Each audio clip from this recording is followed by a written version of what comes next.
जय झारखंड। आप सब जयराम जी को सुनने आए हैं ना। एक अनुशासन का परिचय दीजिए कि आराम से अच्छे तरीके से बैठ जाइए और व्यवस्थित तरीके से बैठिए, तब कार्यक्रम को चलाने में भी जितने भी यहाँ पे आयोजन करता है, जो लोग इतना मेहनत किए हैं, उनका मेहनत जो है वो पूरा हो पाएगा। और ये मीडिया के लिए है, यूट्यूबर्स के लिए है, उनके लिए जगह थोड़ा छोड़ दीजिए, ये मेरी विनती है। और जयराम जी भी आपसे यही आग्रह कर रहे हैं कि जितनी माता बहन है, भाई लोग हैं, सब आराम से सुनिए। और अभी हम लोग इस कार्यक्रम को बहुत आगे ले जाएंगे, बहुत सारे ऐसे वक्ता है, जयराम जी भी बोलेंगे। आप लोग थोड़ा व्यवस्थित तरीके से बैठ जाइए, प्लीज बैठ जाइए। और ये साफ तौर पर ऐलान करते हैं कि जिस तरीके से झारखंड के आदिवासी अपने हक अधिकार की मांग कर रहे हैं, और ठीक उसी तरीके से जिस तरीके से मणिपुर में शांति व्यवस्था को बहाल करने की मांग वहां के आदिवासी समुदाय के लोग, वहां के लोग कर रहे हैं, उनको सरकार सुरक्षा दे और वहां पर शांति व्यवस्था को कायम करे। ये बात आप लोग कह रहे होंगे कि ये झारखंड के लिए सभा है, लेकिन मैंने मणिपुर का जिक्र क्यों किया? मेरे साथियों, हम लोग यहाँ से पूरे देश को एक संदेश दे रहे हैं कि झारखंड के मूलवासी और आदिवासी जाग गए हैं, और झारखंड के तमाम इलाकों में ये जो आंदोलन चल रहा है, इसने सिर्फ झारखंड का ही कहा है, पूरे दुनिया को एक संदेश दिया है कि झारखंड के 20-30 साल के नौजवान पूरे झारखंड में आंदोलन करके यहाँ की धरती को हिला दिए हैं और यहाँ की सत्ता को हिला दिए हैं।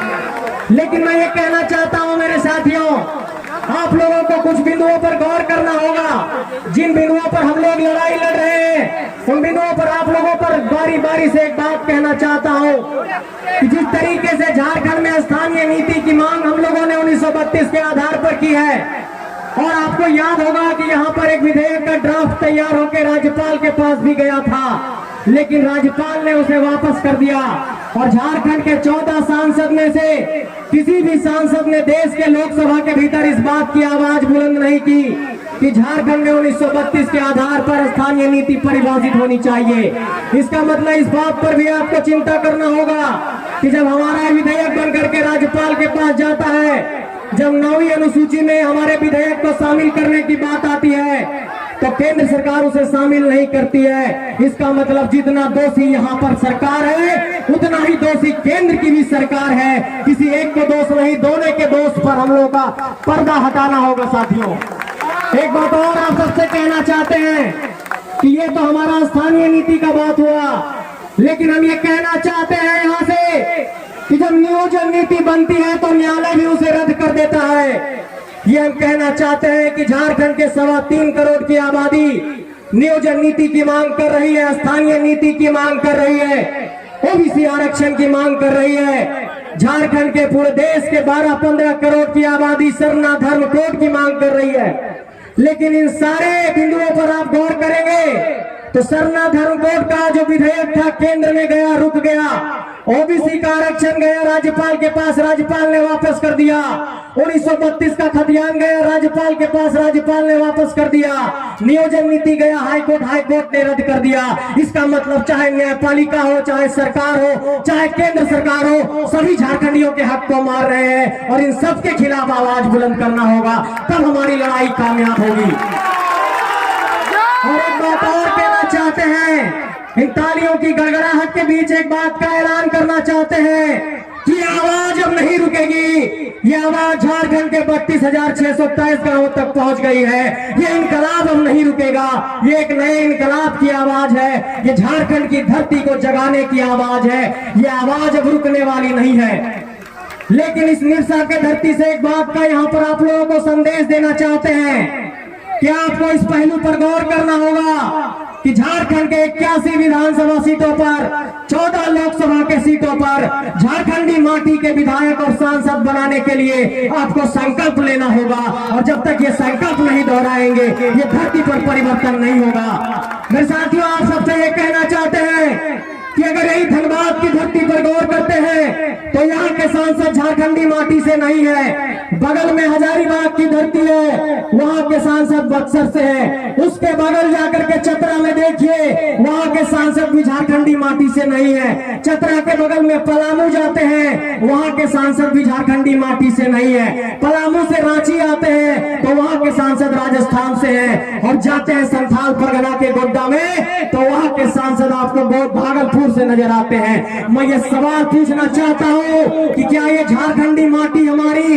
इतनी कमजोर हो गई है कि अपना नेता नहीं पैदा कर सकती है? आपको अपना नेता पैदा करना पड़ेगा इसी धरती से, और आपको ये बात कहना पड़ेगा कि हाँ, हम नेतृत्व के लिए तैयार हैं। और एक बात और कहना चाहते हैं कि विनोद बाबू ने कहा था कि पढ़ो और लड़ो। जब तक पढ़िएगा और लड़िएगा नहीं, यहाँ पर हमारा अतिक्रमण चलता रहेगा। एक बात पर समझिए कि हमारे लोग न्यायपालिका में नहीं है, हमारे लोग विधायिका में भी नहीं है, हमारे लोग पुलिस व्यवस्था में, अफसरशाही में बहुत कम है। हमारे पास एकमात्र रास्ता है अपने हक अधिकार की आवाज को बुलंद करने के लिए कि हम अपना सांसद विधायक बना सके। उस पर भी इन लोगों ने कब्जा कर लिया है।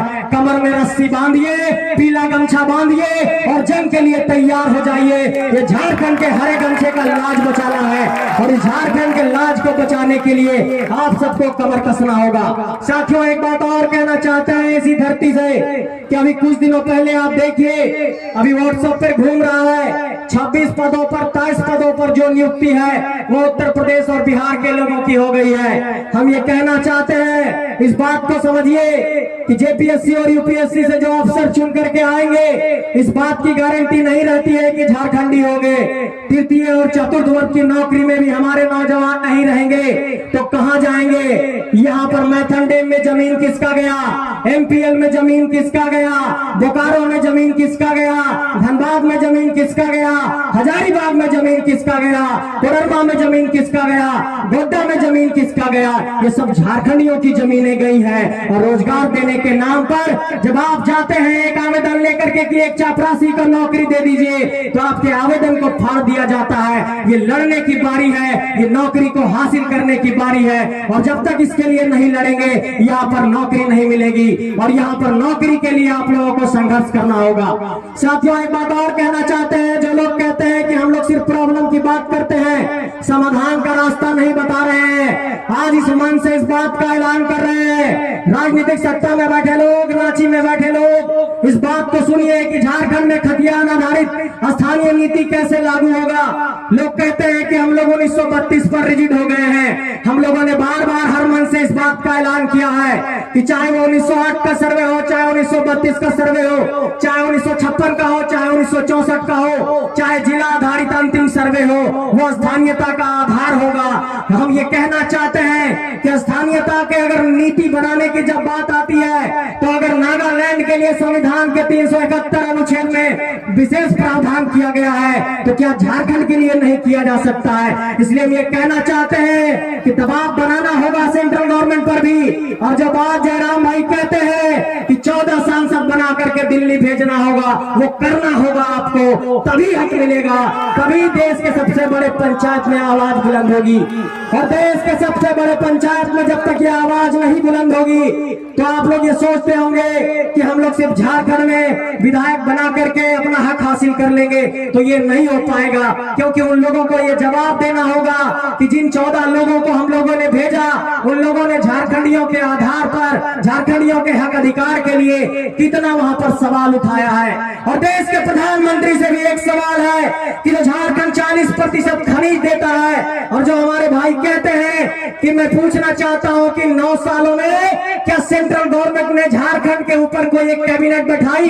क्या झारखंड के ऊपर कोई चर्चा किया कि झारखंड के लोगों को हक अधिकार मिलना चाहिए? इसका मतलब ये लोग हमारे खनिज संपदा का सिर्फ दोहन कर रहे हैं और हमारे जमीनों को ले रहे हैं, और नौकरी के देने के नाम पर, हक देने के नाम पर ये लोग पिछले दरवाजे से हमारा हक मारते हैं। इसलिए आप सबों से ये कहना चाहते हैं कि इस आवाज को नहीं दबने दीजिए। ये झारखंड में 23 सालों के बाद एक आवाज उठी है, और यहाँ पर कई मुखिया जिला परिषद पहुंचे होंगे, कई पंचायत समिति के सदस्य पहुंचे होंगे। लोग कहते हैं कि कैसे बनाएंगे 81 विधायक और 14 सांसद। हम ये कहना चाहते हैं कि झारखंड के 264 प्रखंडों में, झारखंड के आप देखिए तमाम पंचायतों में जो 4235 पंचायत, 4345 पंचायत है, सब जगह मुखिया और जिला परिषद हम लोगों ने झारखंडी माटी का बनाया है। तो जिन 264 प्रखंडों में हम 4345 मुखिया बना सकते हैं, 536 जिला परिषद बना सकते हैं तो 81 विधायक और 14 सांसद इसी माटी से निकलेगा। ये हम कहना चाहते हैं मेरे साथियों। यही का मुखिया, यही का जिला परिषद विधायक बनेगा, यही के आम लोग विधायक बनेंगे, सांसद बनेंगे। ये कोई सवाल ना करे कि हमें राजनीति नहीं करना आता।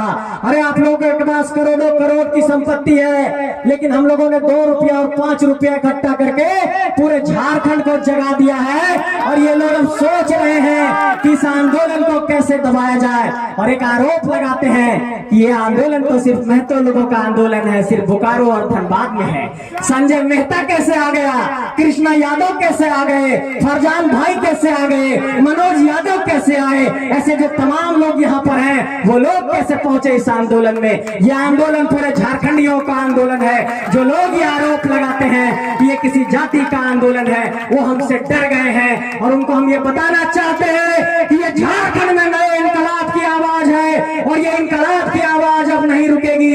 ये आंदोलन आग पकड़ चुका है, ये आंदोलन बहुत तेज हो चुका है। अब कोई भी पुलिस की लाठियां कमजोर नहीं कर पाएगी। डुमरी में हमारे भाइयों पर केस किया गया है, डुमरी में हमारे जयराम भाई पर भी केस किया गया है, हमारे मोती भाई पर भी केस किया गया है। उन पुलिस वालों को ये कहना, हमारे हौसले को कमजोर नहीं कर पाएगा। तुम केस मुकदमा करोगे, कलम कॉपी से लड़ने के लिए तुम हम लोगों को बाध्य करोगे तो कोर्ट में भी जाकर के तुमसे लड़ेंगे, लेकिन ये तुम्हारा केस मुकदमा हमारे हौसले को नहीं लड़ा सकता है। डुमरी में केस किया तो क्या हुआ, निरसा की भीड़ ने इस बात की गवाही दे दी है कि ये हौसला कमजोर नहीं हुआ है। निरसा की ये भीड़ यहाँ से संदेश लेकर के जाए।